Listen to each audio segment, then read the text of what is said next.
الحمدللہ رب العالمین والصلاة والسلام علی سید المرسلین اما بعد فاعوذ باللہ من الشیطان الرجیم بسم اللہ الرحمن الرحیم۔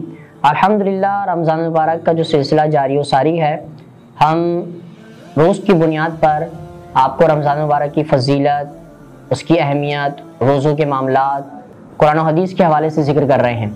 الحمدللہ آج رمضان المبارک کا 9واں روزہ ہے اور قرآن کریم کی فضیلت کے بارے میں آج ہم پڑھیں گے۔ اللہ کریم قرآن مجید فرقان حمید میں ارشاد فرماتے ہیں، اقرا بسم ربک الذی خلق، سورہ علق میں فرمایا پڑھو اپنے رب کے نام سے جس نے تمہیں پیدا کیا۔ جب حضور نبی اکرم صلی اللہ علیہ وسلم کی حیات طیبہ کے 40 سال پورے ہو گئے تو ماہ ربیع الاول میں آثار نبوت کو ظہور خوابوں کی صورت میں شروع ہو گیا۔ رات کو آپ جو خواب دیکھتے ہیں دن کو ہو بہو ویسی سامنے آ جاتا۔ کچھ عرصہ یہ سلسلہ جاری رہا، پھر حضور نبی اکرم صلی اللہ تعالیٰ علیہ وآلہ وسلم کے دل میں خلوت کا شوق پیدا ہوا تو مکے سے چند میل کی مسافت پر ایک غار ہے جسے غار ہرا کہتے ہیں، جس کا راستہ بڑا کٹھن اور دشوار ہے۔ حضور علیہ السلام اس غار میں تشریف لے جاتے، چند روز وہاں قیام پذیر ہو کر عبادت میں مصروف ہو جاتے، پھر آپ گھر تشریف لے آتے اور کھانے پینے کی کچھ چیزیں لے کر آپ غار ہرا میں تشریف لے جاتے اور مصروف عبادت ہو جاتے۔ بہت عرصے تک یہی سلسلہ جاری رہا۔ ایک رات اس غار میں تشریف فرما تھے کہ جبریل امین علیہ السلام آئے اور کہا اقرا، آپ پڑھیے۔ آپ نے ارشاد فرمایا ما انا بقارئ، میں پڑھنے والا نہیں۔ جبرائیل علیہ السلام نے عرض کی، جبرائیل علیہ السلام نے آپ کو سینے سے لگا کر خوب زور سے بھینچا اور کہا اقرا، پڑھیے۔ آپ نے وہی جواب دیا جو پہلے دے چکے تھے۔ اب جبرائیل علیہ السلام نے تیسری بار کہا اقرا، آپ نے پھر وہی جواب دیا جو جبریل امین علیہ السلام نے سینے سے لگا کر خوب بھیجا اور کہا کہ یہ 5 آیتیں پڑھ دیں، تو حضور علیہ السلام نے 5ویں آیت تلاوت فرما دی۔ اس ناگانی واقعے سے حضور نبی کریم علیہ السلام پر خوف طاری ہو گیا اور آپ گھر واپس لوٹے تو حضرت اماں خدیجہ الکبریٰ رضی اللہ تعالی عنہا سے فرمایا مجھے کمبل اڑا دو۔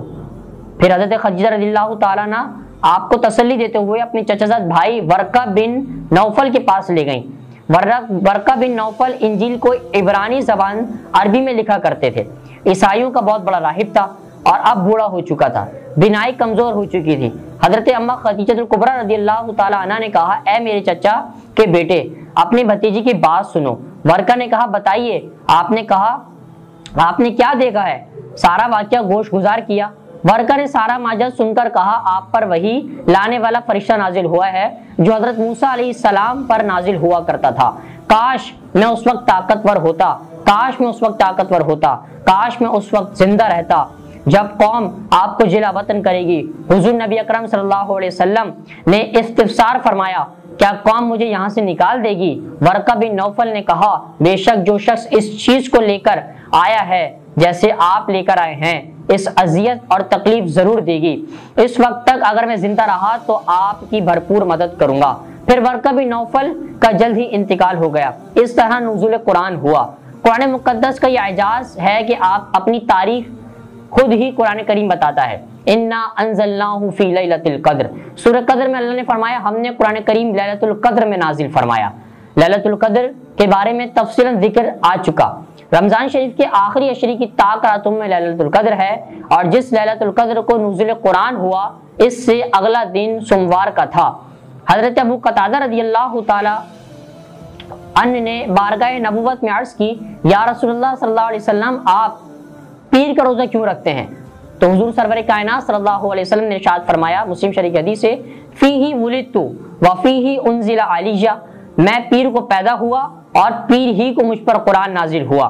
تو معلوم ہوا کہ جب قرآن پاک لوح محفوظ سے آسمان نے اول پر نازل ہوا تو وہ لیلۃ القدر کی رات تھی اور رات پیر کی رات تھی۔ پھر آیات آیات بتدریج چند آیات یا پوری صورت حسب ضرورت، کبھی حرا میں، کبھی مکہ میں، کبھی صحرا میں، کبھی گھر میں، کبھی غزوہ میں، کبھی مدینہ طیبہ میں، وقتاً فوقتاً تقریباً 23 سال تک یہ نازل ہوتا رہا۔ برادران گرامی، اللہ تبارک و تعالیٰ نے انسانوں کی ہدایت کے لیے انبیاء اور رسولان گرامی روانہ فرمائے اور ان انبیاء اور رسول کے ذریعے اور انبیاء اور رسول کی صداقت کے لیے انہیں معجزات عطا فرمائے اور ان معجزات کے ذریعے ان کی قوم کو راہ ہدایت عطا فرمائی اور اپنے محبوب مکرم صلی اللہ علیہ وسلم کو سراپا معجزہ بنا کر روانہ فرمایا۔ حضور صلی اللہ تعالیٰ علیہ وآلہ وسلم کو مبارک معجزہ، دہن مبارک معجزہ، زبان مبارک معجزہ، لعاب مبارک معجزہ، دندان مبارک معجزہ، چشمان مازاغ معجزہ، زلف معجزی، دست مبارک معجزہ، قدم مبارک معجزہ، غرض کہ آپ کے بے شمار معجزے ہیں جن کا احاطہ کرنا ممکن نہیں، مگر حضور سرور کائنات صلی اللہ علیہ وسلم کا دین چونکہ قیامت تک جاری و ساری ہے، اس لیے ایک ایسے معجزے کی ضرورت تھی جو ہر کرن، ہر صدی، ہر دور، ہر گھڑی اور ہر زمانہ معجزہ بن سکے۔ اس معجزے کا نام قرآن عظیم ہے جو قیامت تک ضیا پاشیا کرتا رہے گا۔ حضور علیہ السلام زندہ ہیں، قرآن پاک زندہ معجزہ ہے، حضور علیہ السلام قیامت تک کے حاکم ہے، قرآن پاک کا قیامت تک کا قانون ہے، حضور علیہ السلام ہر دور کے حاکم ہے، قرآن پاک ہر دور کا زندہ معجزہ ہے، حضور علیہ السلام کا فرمان حدیث ہے، اللہ تعالیٰ کا فرمان قرآن ہے، قرآن اللہ تعالیٰ کی کتاب ہے، قرآن اللہ تعالیٰ کا کلام ہے، قرآن اللہ تبارک و تعالیٰ کا کلام ہے، قرآن پاک کا یہ معجزہ ہے۔ حضور نبی اکرم صلی اللہ علیہ وسلم نے فرمایا کہ جب قوم پر اپنی صداقت اور حقانیت پر بطور دلیل پیش کیا تو قوم نے کلام الہی کی تصدیق کے بجائے کہہ دیا کہ یہ تو نہیں مگر وہی اگلی داستانیں سورہ مومنون میں ہے، اور یہ کہہ کر قرآن مقدس کو جھٹلایا۔ قرآن تو پہلو کے قصے ہیں۔ خالق ارض و سما پر پروردگار عالم نے ارشاد فرمایا سورہ 15 میں سورہ ہود میں، تم فرما دو کہ اس کی مثل 10 صورتیں بنا کر لاؤ، اور جن کی طاقت رکھتے ہو اللہ تعالیٰ کے سوا بلا لو اگر تم سچے ہو۔ جب کافر 10 صورتوں کے لانے پر عاجز رہے اور نہ لا سکے تو چیلنج فرمایا، ام یقولون افتراہ قل فأتوا بسورۃ من مثلہ۔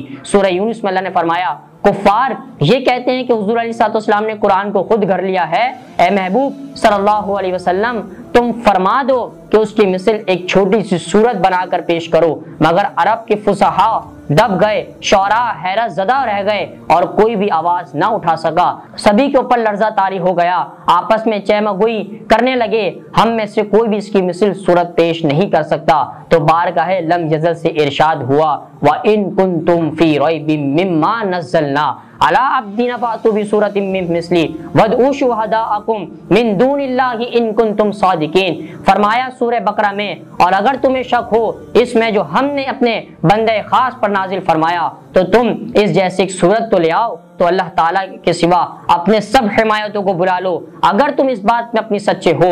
اس بار کے چیلنج کو قبول کرنے کے لیے کوئی کافر تیار نہ تھا، سب کی گردنیں جھک گئیں، تو رب العالمین نے ارشاد فرمایا اے محبوب صلی اللہ علیہ وسلم ان فصاحت و بلاغت کے دعوے کرنے والوں کو میرا کلام سنا دو۔ اور کلام کیا ہے کہ سورہ بنی اسرائیل میں اللہ نے فرمایا اے محبوب فرما دو اگر جن و انس اکٹھے ہو جائیں اس قرآن کی مثل لائیں تو اس کی مثل نہ لا سکیں گے اگرچہ وہ ایک دوسرے کی مدد کریں۔ اللہ کریم سے دعا ہے ہمیں قرآن کریم کی تلاوت روزمرہ کی بنیاد پہ کرنے کی توفیق عطا فرمائے۔ وما علینا الا البلاغ المبین۔